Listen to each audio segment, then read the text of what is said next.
Baik. Iya. Beramal tidak berharap apapun. Ini bagian dari bab al-ikhlas. Tidak berharap ke orang, tapi masih berharap kepada Allah. Maka ikhlas pun bertahap. Ada ikhlas awam, ikhlas ummal, ikhlasnya pekerja. Kalau pekerja bertambah lembur, bertambah tunjangan, semangat. Ya. Tapi saya beberapa hari ini selalu ditemani oleh orang-orang yang tidak digaji.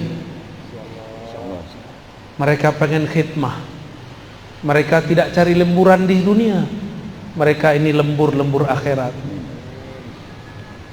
Ingin dapat bonus di sisi Allah. Apa bonusnya? Ridha Allah. Kalau surga terlalu biasa diminta. Tapi kalau minta ridha Allah, yang punya surga pun kita dapat temui. Maka ikhlas pertama, ikhlas minta pahala. Beramal karena ingin dapat pahala. Kalau tidak ada pahala, dia tidak beramal. Kalau tidak ada, ustadz mengatakan satu sedekah dilipat ganda jadi 10. Kalau ustadz tidak bilang begitu, dia tidak beramal. Jika tidak ada ustadz mengatakan sholat duha memudahkan rezeki, maka dia tidak sholat duha. Jika tidak ada kiai mengatakan sholawatlah engkau rezekimu datang sendiri, dia tidak sholawat. Dia sholawat bukan karena cinta Rasul, tapi karena cinta fulus. Maka yang menjadi murid saya haram sholawat karena fulus. Yang istifadah mengambil ilmu daripada kajian-kajian kami, tidak pantas lagi mengatakan itu. Malu kepada Rasulullah sallallahu alaihi wasallam. Kalau salawat karena Rasulullah pantas disolawati. Jika zikir karena Allah pantas diingat, bukan karena pengen dapat pahala lagi. Belajar-belajar jadi ahli ma'rifat. Ahli ma'rifat beramal bukan karena pahala. Kita punya kawan, ada kenalan, beda. Kalau kenalan mendekat karena pengen sesuatu, karena yang ini politisi, pejabat, dia mendekat supaya proposalnya diterima. Kalau lagi butuh, dia telepon, dia kunjungi, dia puji, dia traktir. Kalau lagi nggak perlu, dia tinggalkan. Beda dengan kawan, kawan sejati, teman sejati. Tidak mau ngasih proposal pun masih ngasih duit, masih neraktir. Ya, kita yang mana? Kawan matre atau kawan sejati? Umat matre atau umat sejati?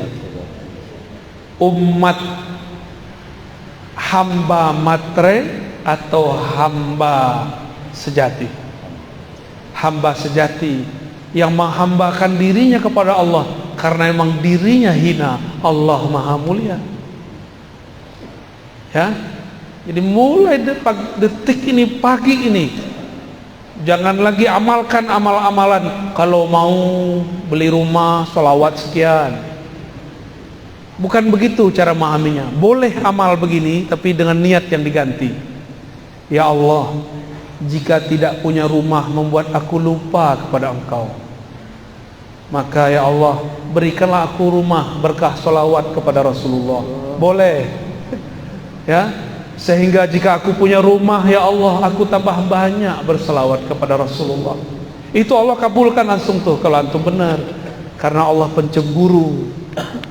Allah pencemburu. Allah tidak mau terbersit di kalbu kekasihnya sesuatu yang mengganggunya. Ya Allah, jika ini menggangguku, wujudkanlah dia dan jangan jadikan dia penghalang antara aku dan engkau. Allah wujudkan dalam waktu yang dia mau dan tentukan, bukan di waktu yang kita mau dan tentukan. Fi waqtil ladzi yurid la fi waqtil ladzi turid.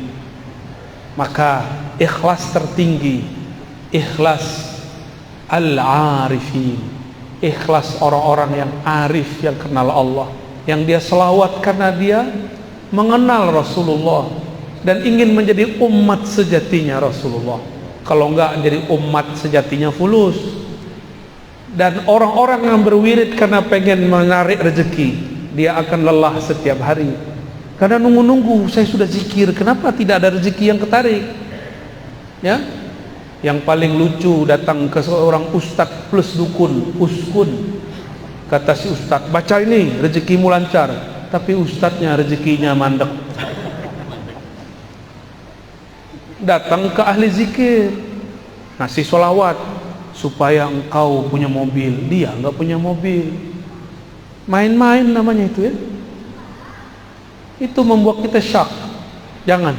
Sekarang salawat hanya untuk Rasulullah sallallahu alaihi, zikir hanya untuk ridha Allah subhanahu wa ta'ala. Jadi silakan saudariku dinaikkan ikhlasnya. Tadi ikhlasnya sudah bagus, tidak berharap ke makhluk, sekarang berharap kepada Khalik. Apa yang diharapkan bukan hal-hal yang fisik, tapi hal-hal yang bersifat rohani. Rohani intinya rahmatullah, kasih sayang Allah. Kalau sudah kasih, berapapun kita beri. Ya, Allahu a'lam bis-shawab.